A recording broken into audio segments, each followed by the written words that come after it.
जिसने पूछा ও মাই god, you look beautiful. চেহারাটা এরকম করে রেখেছিস কেন?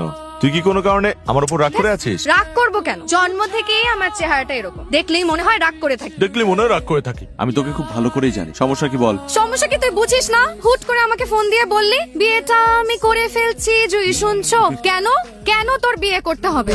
তুই মাত্র 2 দিন হলো পড়াশোনা শেষ করেছিস। তুই একটা ভালো চাকরি করবি, তুই নিজের ক্যারিয়ার করবি, স্ট্যাবলিশ হবি, তা না বিয়ে করার জন্য পাগল হয়ে গেছে। কানের কাছে চিৎকার করছে। এই কথা যদি পাত্রীর মা বলতো তাহলে একটা কথা ছিল, সে আমাকে বলতে পারতো যে তুমি যে আমার মেয়েকে বিয়ে করতে চাও কি করো, তখন আমি বলবো আমি বেকার, আমি কিছুই করি না। তারপর সে আবার আমাকে জিজ্ঞেস করতো যে তুমি আমার মেয়েকে খাওয়াবে কি, আমি বলতাম আমি যা খাই তাই খাবে। তারপর সে যদি আরো রাগান্বিত অবস্থায় আমাকে জিজ্ঞেস করতো যে আমার মেয়েকে কি তুমি সুখী রাখতে পারবে, তখন আমি বলতাম এই প্রশ্নটা আপনি আমাকে না করে আপনার মেয়েকে প্রশ্ন করুন যে সে কি আমাকে সুখী রাখতে পারবে কি না। আরে আজবের কি আছে এখানে? বিয়ের যত অ্যারেঞ্জমেন্ট, যত হ্যারাসমেন্ট সব তো আমাকে পোহাতে হচ্ছে। তুই প্যারা নিচ্ছিস কেন? Your a guest. তুই ঢাকা থেকে সুনামগঞ্জ পর্যন্ত আসছিস আমার বিয়ে খাওয়ার জন্য। বিয়ে খাবি, খেয়ে চলে যাবি, ব্যাস। মানে খাওয়ার সাথে সাথে যেতে হবে না, মানে একদিন পর গেলে হবে। একদিন পরে চলে যাব?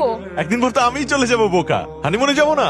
হানিমুনের ডেটও ফিক্স করে ফেলছিস? শুধু ডেট কেন, প্লেসও তো ফিক্স করে ফেলেছি, মলদ্বীপ যাচ্ছি আমরা। এত তাড়া না, আর তোর সয় না। তুই মন খারাপ করছিস কেন? তুই তো আবার আসবি। হানিমুনের পর? হানিমুনের পর না, 2 বছর পর আমাদের বাচ্চা হবে না, বাচ্চা রাখিকার অনুষ্ঠান করবো, তখন তোকে দাওয়াত দিব। আমি তোর সাথে ফ্রেন্ডশিপ করেছি 2 দিন পর পর তোর দাওয়াত খাওয়ার জন্য। আমি গেলাম, তুই এখানে থাক। আর যাওয়ার আগে আমি তোকে অভিশাপ দিয়ে গেলাম, বিয়ের মধ্যে কিছু- তোর বিয়েতে যেন খাবারের শর্টেজ পড়ে। আচ্ছা আচ্ছা। আর যারা খাবার খেতে আসবে প্রত্যেকে যেন তোকে ছোট লোক বলে গালি দেয়। তোকে বলবে ছোট লোকের বিয়ে খেতে আসছি। আমি গেলাম। এত সহজে আমি তোকে চলে যেতে দেবো? তুই আমার সবচাইতে প্রিয় বন্ধু, আর বন্ধুত্বের অপর নাম যদি হয় ভালোবাসা, তাহলে আমি তোকে আজীবন ভালোবেসে যাব। আমিও তো চাই তুই আজীবন আমাকে ভালোবাসিস। তুই কেন বুঝতে পারিস না যে আমি তোকে কতটা ভালোবাসি? প্লিজ একটু বোঝার চেষ্টা কর। আর শোন, আমার বুকের ঠিক এই পাশটায় তোকে আমি যত্ন করে আগলে রাখবো। এই পাশে না, এই পাশে। কেন, এই পাশে সমস্যা কি? এই পাশে। হ্যাঁ, ডান পাশে। আরে বাম পাশে। ডান পাশে আগলে রাখবো।